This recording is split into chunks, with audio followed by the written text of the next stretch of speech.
ہم سورہ فرقان کے آخری رکوع پر بات کر رہے تھے۔ بہت ہی خوبصورت انداز اور انتہائی حسین پہرائے میں ہمارے رب العزت نے نیک لوگوں کی نشانیاں بیان فرمائیں، اور ترتیب بھی کتنی خوبصورت ہے۔ میں ایک دفعہ اس کو دہرا دیتا ہوں، پھر آگے انشاءاللہ سے بات کریں گے۔ ارشاد فرمایا کہ رحمان کے بندے زمین پر عاجزی کے ساتھ چلتے ہیں، جب کوئی جاہل ان سے مخاطب ہوتا ہے تو اس سے بحث نہیں کرتے بلکہ اسے سلام متارکت کرتے ہوئے گزر جاتے ہیں۔ ان کی راتیں اللہ کی عبادت میں گزرتی ہیں، سجدے اور قیام کی حالت میں گزرتی ہیں، اور پھر وہ اللہ تبارک و تعالیٰ سے اس جہنم کی آگ سے اللہ تبارک و تعالیٰ کی پناہ مانگتے ہیں۔ یہ جو آگ گلے کا پھندہ ہے اور بہت ہی بری جگہ ہے۔ پھر وہ مال اس انداز سے خرچ کرتے ہیں کہ نہ بہت زیادہ فضول خرچی کرتے ہیں اور نہ کنجوسی کرتے ہیں، بلکہ اس کے درمیان میں میانہ روی سے کام لیتے ہوئے مال خرچ کرتے ہیں۔ پھر ان کی ایک صفت یہ بیان کی کہ وہ اللہ کے ساتھ کسی کو شریک نہیں ٹھہراتے، صرف اللہ کی عبادت کرتے ہیں، اور نہ حق کسی کو قتل نہیں کرتے، زنا نہیں کرتے، اور جو ایسا کرے وہ اس کی سزا پائے گا۔ اور جو کفر اور شرک کے بعد گناہ بھی کرتا ہے تو کل بروز قیامت اسے ڈبل سزا ملے گی، ایک تو ایمان نہ لانے کی اور دوسرا گناہ کے اندر اصرار کی، گناہ کرنے کی۔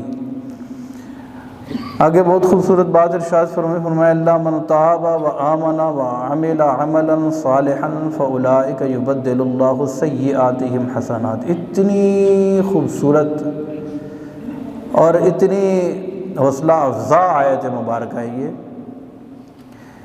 یاد رکھیں کہ دین اسلام کے علاوہ باقی کسی مذہب کے اندر توبہ کا اس طرح کا خوبصورت کنسپٹ نہیں ہے،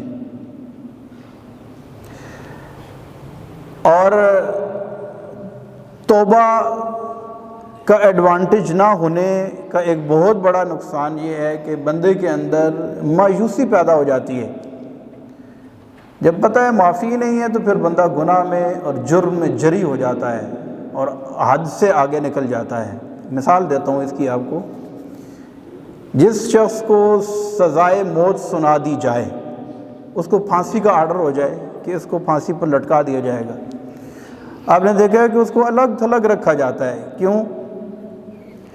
اس کے مقابلے میں جس کو عمر قید ہوتی ہے اس کو سب قیدیوں کے ساتھ رکھا جاتا ہے، کیونکہ سزائے موت جس کو دی جاتی ہے وہ مایوس ہو چکا ہے، اس کو پتہ ہے مجھے مرنا ہی مرنا ہے، تو اس کو دوسروں کے ساتھ نہیں رکھتے کہ کسی اور کو بھی نہ ساتھ پھڑکا دے۔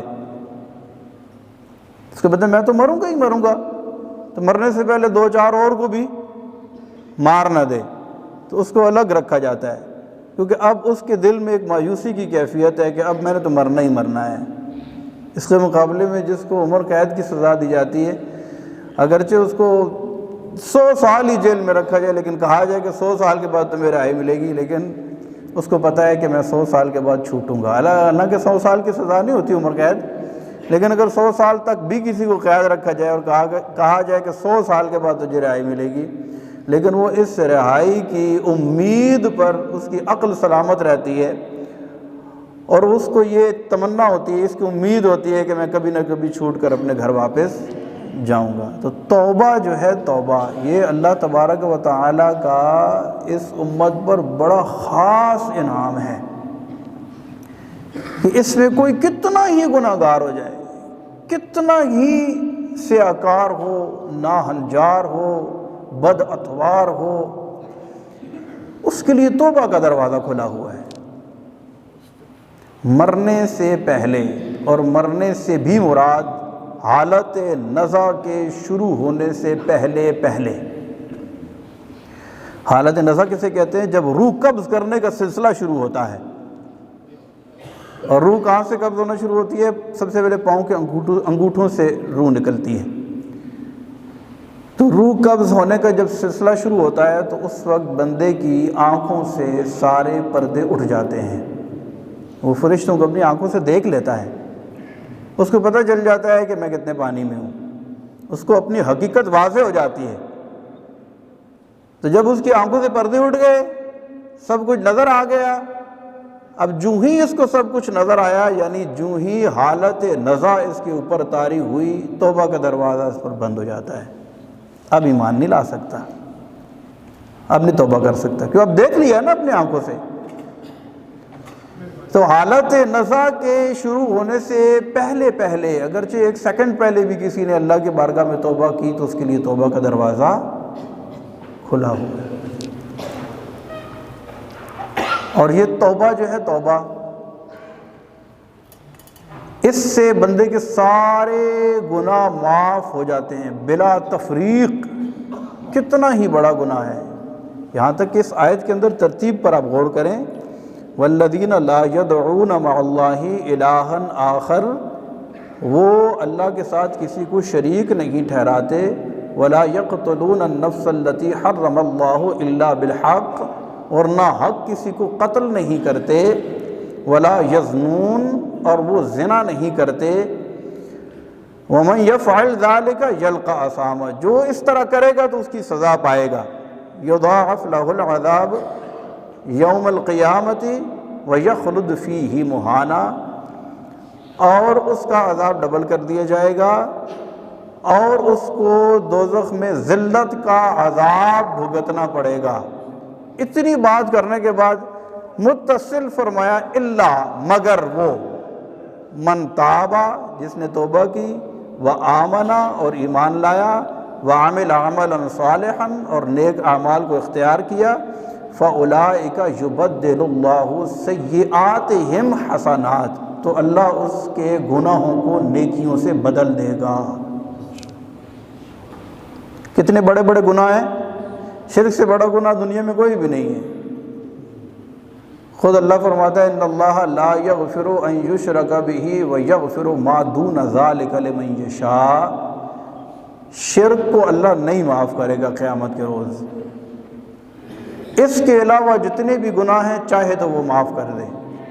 یعنی ایک بندہ اگر مشرک مرا, کافر مرا, تو اس کی بخشش, یہ اللہ کا وعدہ ہے, اس کا قانون ہے نا. اس کے علاوہ جتنا بھی بڑا گناہ گار ہوگا قیامت کے روز چاہے تو اللہ اس کو بخشے, نہ حساب لے, داخل جنت کر دے. وہ مالک ہے, قادر مطلق ہے, کسی کا محتاج نہیں ہے.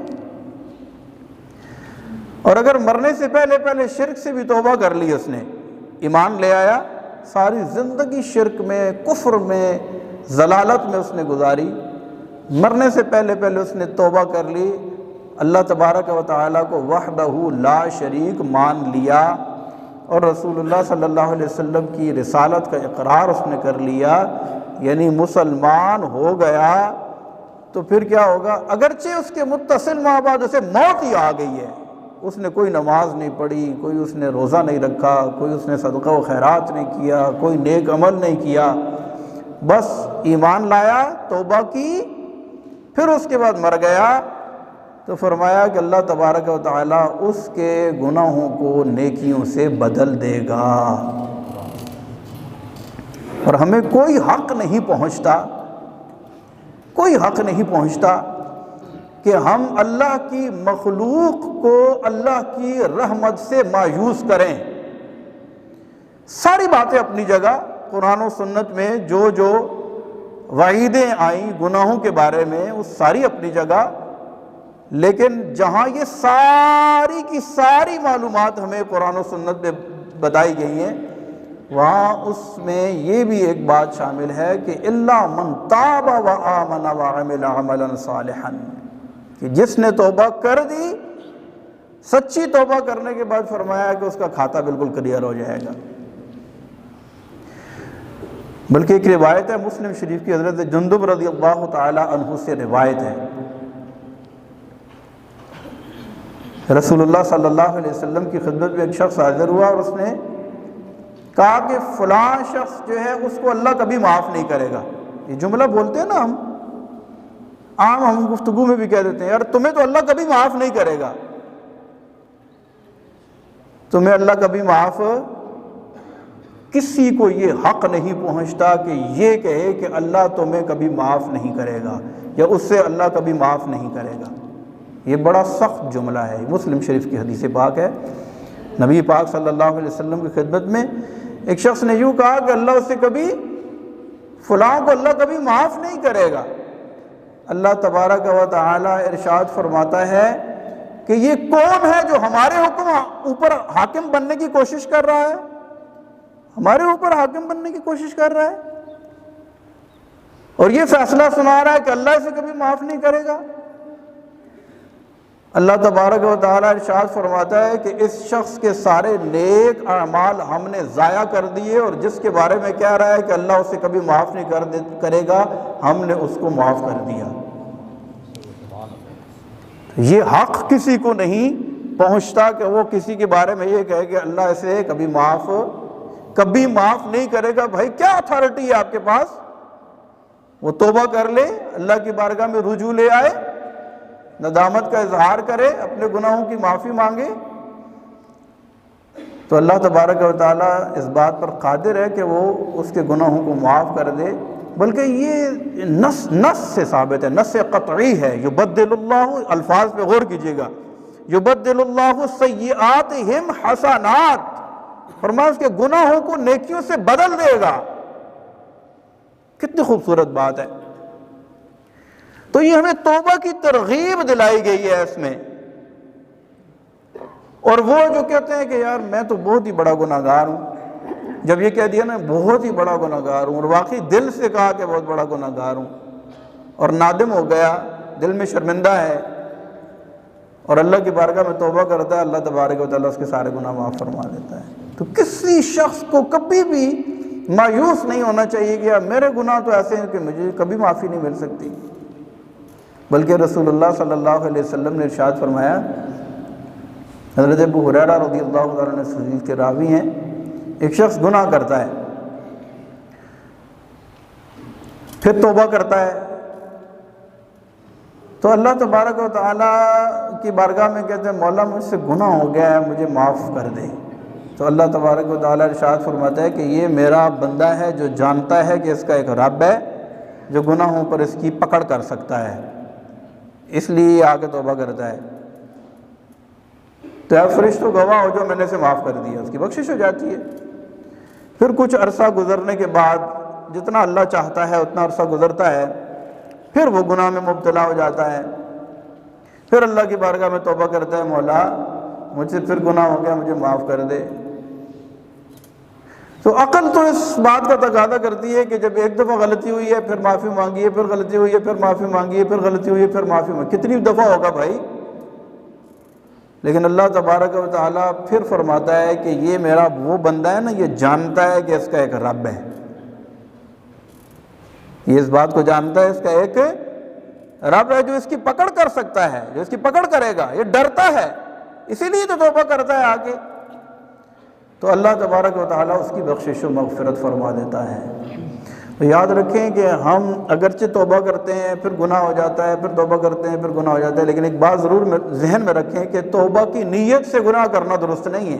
یہ نہیں کہ چلو ابھی توبہ کر لیتے ہیں تو پھر گناہ کر لیں گے، لیکن پھر توبہ کریں گے، پھر کریں گے، پھر گناہ کریں گے، پھر توبہ کریں گے، تو اس طرح کرنا جو ہے یہ درست نہیں ہے۔ توبہ کا مطلب یہ ہے الندم توبہ، جو کیا ہے اس پر سچے دل سے ندامت کا اظہار کر کے توبہ کرے اور پکا ارادہ کرے کہ آئندہ گناہ نہیں کروں گا۔ یا ایھا الذین آمنوا توبوا الی اللہ توبۃ نصوحا، اے ایمان والو توبۃ نصوحا کرو۔ یہ نصوحا کیا چیز ہے؟ مفسرین نے اس کی تفسیر میں لکھا کہ توبہ کرنے والا اتنا پکا اور مصمم ارادہ کرے، اتنا پکا اس کا ارادہ ہو کہ میں گناہ کی طرف اب نہیں پلٹ کر جاؤں گا، کہ جس طرح تھن سے دودھ نکلنے کے بعد واپس پلٹنا محال ہوتا ہے، تب پکا ارادہ کرے۔ اب ایسی توبہ کرے گا نا تو پھر اللہ اس کے گناہوں کو نیکیوں سے بدل دے گا۔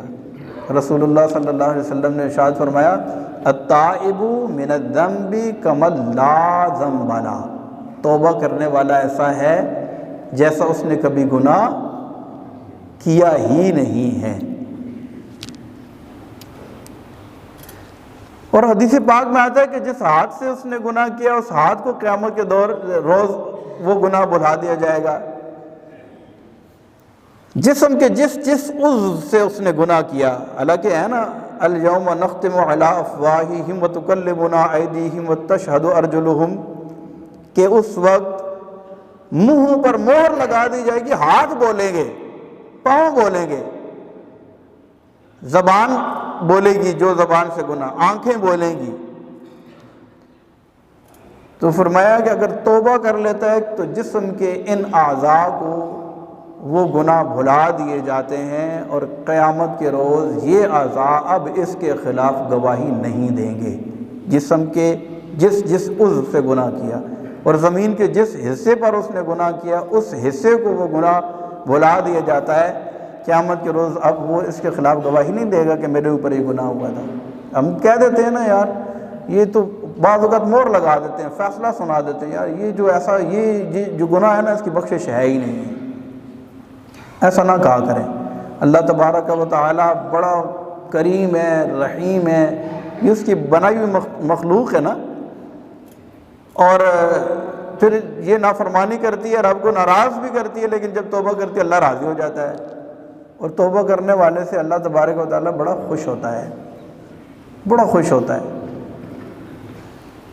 بلکہ کیونکہ ان آیات کے اندر اللہ کے نیک بندوں کی باتیں ہو رہی ہیں، تاریخ اٹھا کر دیکھیں، ان گنت آپ کو ایسے واقعات ملیں گے کہ پہلے بڑے گناہ گار تھے، بعد میں توبہ کی، اللہ نے ولایت کا تاج ان کے سر پر سجا دیا۔ حضرت بشر حافی رحمۃ اللہ تعالی علیہ توبہ سے پہلے بہت بڑے شرابی تھے، شراب کے نشے کے اندر دھت ایک دفعہ جا رہے تھے، زمین پر ایک کاغذ کا پرزہ دیکھا جس پر اللہ کا نام لکھا ہوا تھا،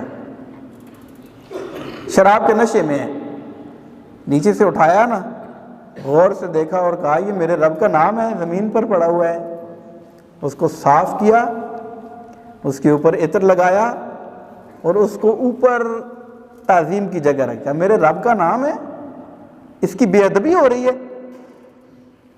اس کی تعظیم کرتے ہوئے اس کاغذ کے پرزے کو اوپر رکھا۔ شراب خانے میں چلے گئے، اس وقت کے ایک نیک بندے کو اللہ تبارک و تعالیٰ کی طرف سے الہام ہوا کہ جا کر بشر کو کہو ہم نے اس کے سارے گناہ معاف کر دیے۔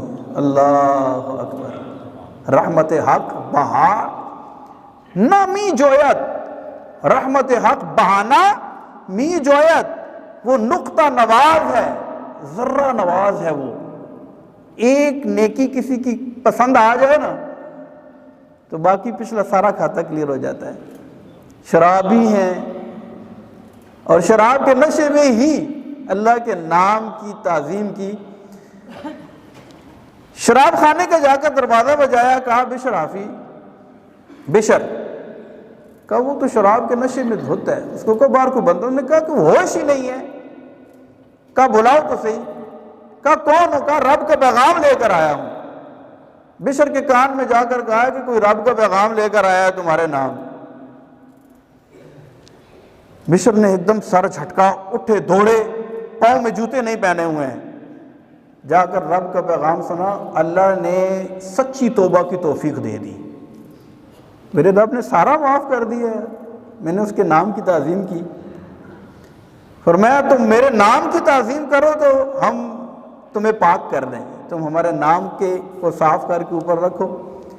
تو وہ اتنا کریم ہے، رحیم ہے۔ اور پھر حافی کہتے ہیں ننگے پاؤں رہنے والوں کو، ساری زندگی جوتا ہی نہیں پہنا، غلبہ حق کے دیدار کے شوق میں ساری زندگی جوتا ہی نہیں پہنا، حافی کہتے ہیں ننگے پاؤں چلنے والے کو۔ تو بشر نام تھا، حافی مشہور ہو گئے۔ تو پتہ چلا کہ سچے دل سے جو توبہ کر لے، کتنا ہی گناہ گار ہو، اب اللہ کے نام کی محبت دل میں آئی ہے نا، یار اس نام سے محبت کرو، پیار کرو۔ اور ہم اکثر کہتے ہیں، ہمارے سجدے جو ہے نا، وہ کہتے ہیں نا کہ شوق اگر تیرا نہ ہو، میری نماز کا امام، میرا سجود بھی حجاب، میرا قیام بھی حجاب۔ ان سجدوں میں اللہ کی محبت کو شامل کرو، دیکھو پھر کیسے اللہ اپنے ہمارے دل کے اندر سوز و گداز پیدا کرتا ہے۔ خیر اللہ کی رحمت بہت بڑی، اللہ ہمیں سچی توبہ کی توفیق عطا فرمائے۔ اور سردیوں کی بڑی راتیں ہیں، تہجد کا اہتمام کیا گیا، صبح اٹھ کے تہجد پڑھا کریں، بڑا مزہ آتا ہے، یقین کریں اللہ کی یاد میں رونے کا جو مزہ ہے، جو چاشنی ہے نا، سارے دنیا کے نشے ایک طرف رہ جاتے ہیں۔ جس کو یہ نشہ یہ مزہ مل جاتا ہے نا، پھر وہ ساری دنیا کے مزے بھول جاتا ہے۔ اللہ ہمیں توفیق عطا فرمائے۔ اور ہم ادھر ادھر جاتے ہیں نا، مسائل ہیں، پریشانیاں ہیں، معاشی مسائل ہیں، گھریلو مسائل ہیں، ٹینشن ہے، انزائٹی ہے، ڈپریشن ہے، ذہنی دباؤ ہے، دل پریشان رہتا ہے، کہیں سکون نہیں ہے۔ اللہ کی بارگاہ میں آ کر اللہ کی بارگاہ میں سجدہ کریں اور محبت سے کریں، مالک تو میرا رب ہے نا، میں تیرا بڑا گناہ گار بندہ ہوں، لیکن تیرے سوا میرا ہے بھی تو کوئی نہیں نا جس کی بارگاہ میں جاؤں اور فریاد کروں۔ دیکھیں اللہ کیسے کرم کرتا ہے۔ اللہ ہمیں توفیق عطا فرمائے۔